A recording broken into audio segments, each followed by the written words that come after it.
ข้อสบายดีทุกคนมาสู่สนามของเรอัลมาดริดซึ่งเป็นการแข่งขันลาลิกาสเปนซึ่งเรอัลมาดริดในชุดสีขาวซีเปิดบานซานดิเอโกบาร์นาบิวพบทีม FC บาร์เซโลนาในชุดสีตับมูฟ้าตับมูนั่นเองเนาะสองทีมกำลังยาวออกมาจากอุโมงค์เพื่อ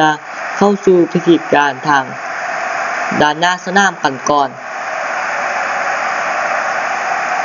นักเตะทั้งสองทีมนี้ฟิตเต็ม 100% พร้อมที่จะมาดวลกันในนัดนี้ ซึ่งหลายร้อยล้านคนในโลกนี้จะจับตามาเบิ่งสองทีมยักษ์ใหญ่ในศึกลาลิกาสเปน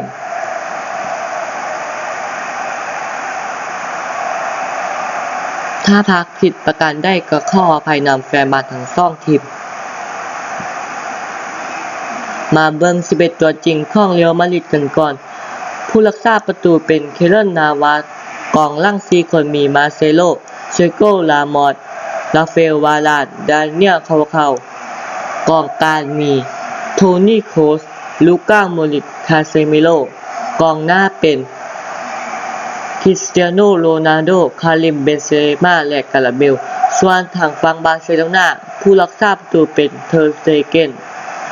กองหลัง4คนมีจอร์ดีอาบามัสเคลาโนเคลาดบีเก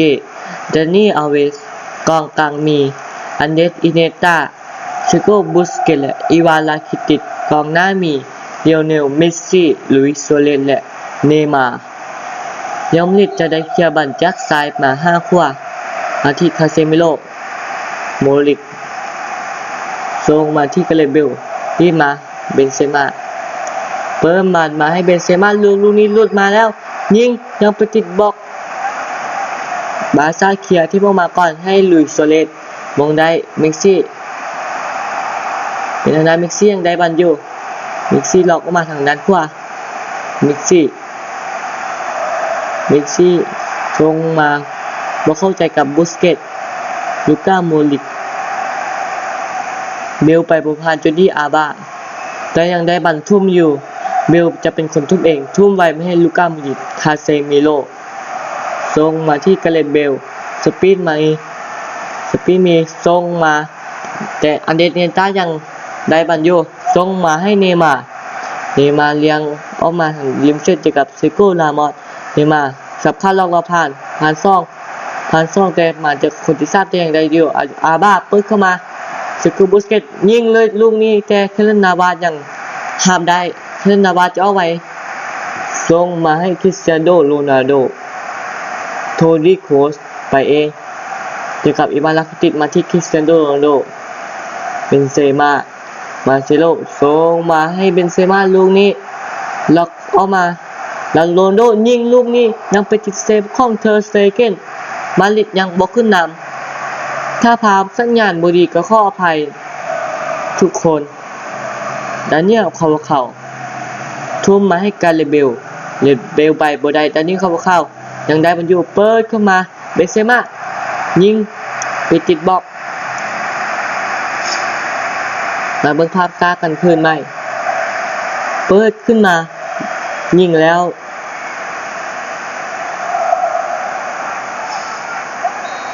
ผู้ตัดสินให้เรอัลมาดริดได้บอลแก่เปิดโดยโทนี่โคสเปิดขึ้นมาให้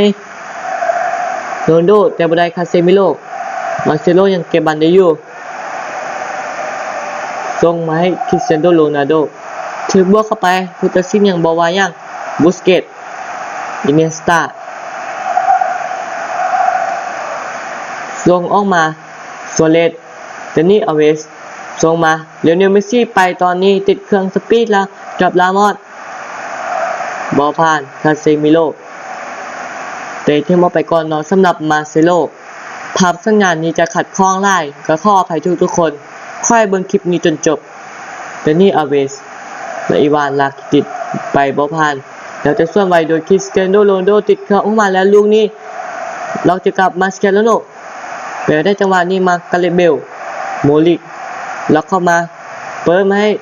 เบลจับบันไดแล้วลูกนี้โอจะไปบอลผ่านล็อกไล่จังหวะ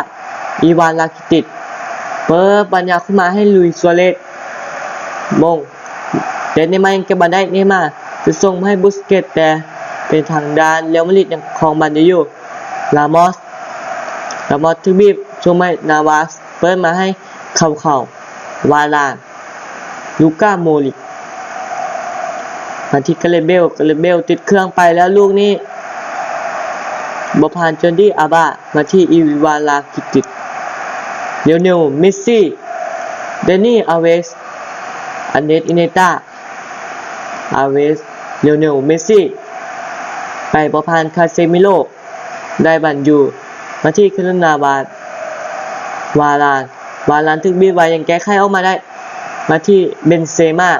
จิ้มมาให้เข้าเปิดยาวมาให้เบนเซม่าหลุดแล้วลูกนี้จะส่งมาให้คาเซมิโลไล่จังหวะเกินยิงบอลได้มาที่อันเดรสอิเนต้าโซเลสส่งมาบุสเกตโซเลสเนย์มาร์บ้างเปิดมาให้เนย์มาร์ทางด้านซ้ายเนย์มาร์เจอกับวาลานบอผ่านวาลานแล้วลูกนี้จะได้ช่วยเบนเซม่าหลุดมาอีกแล้วเนาะแต่สปีดนี้ตาเลือกเกินมาสเกลาโนมาสไลด์ดักได้จบครึ่งแรกเป็นเรอัลมาดริดเสมอกับบาร์เซโลนา0-0มาต่อครึ่งหลังโดยบาร์ซ่าเป็นฝ่ายเคลียร์บอลมาที่อีวานลากิติดอาเวสมาที่อาเวสคือเก้าอาเวสจะไปริมเส้นบอลผ่านโทนี่โคส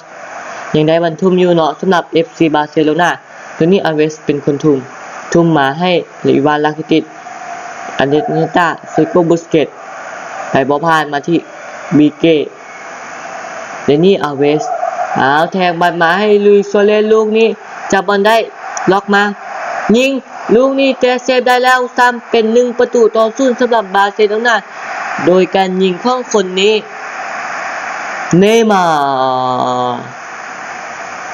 ลุยโซเลสยิงไปแล้วฟิลนาวาเซฟได้แต่เนย์มาร์มงซ้ำเข้าไปบอลเลือกบาร์เซโลนาขึ้นนำในทีมซานดิเอโกเบอร์นาบิลนำเรอัลมาดริดไปแล้ว1-0มาเบิ่งภาพช้ากันขึ้นไหมทุกคนมาจากริมเส้นอาเวสเห็นโซเลสเป็นได้จังหวะแต่ได้ยิงแล้วคารินนาวาสปัดออกมาเนย์มาร์มงซ้ำเข้าไปเห็นให้บาร์ซ่าขึ้นนำไปก่อน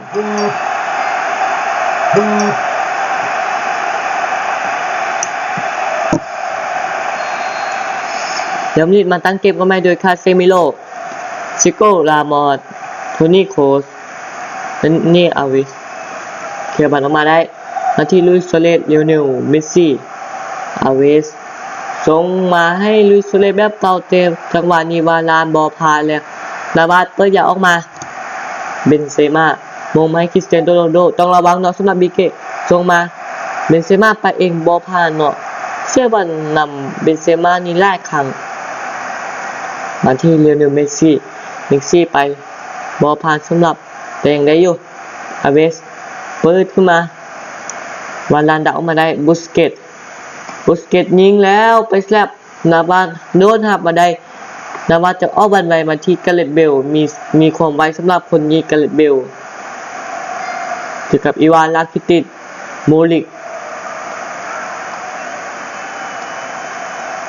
มาที่เบนเซม่าแต่มาให้กาเลตเบลแต่บ่เข้าใจการมันแล้วจังหวะนี้ส่วนคืนบ่ได้มาที่เบนเซม่าเปิดมาให้โทนี่โคสแล้วยิงลูกนี้1-1แล้วเนาะสำหรับ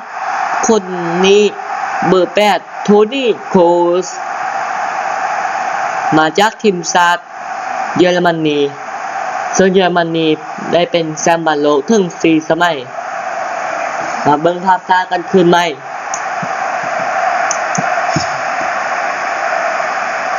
ตอนนี้จะเปิดบอลไวมาแล้วที่ตัดกลางทางโรนัลโดมาให้เบนเซม่า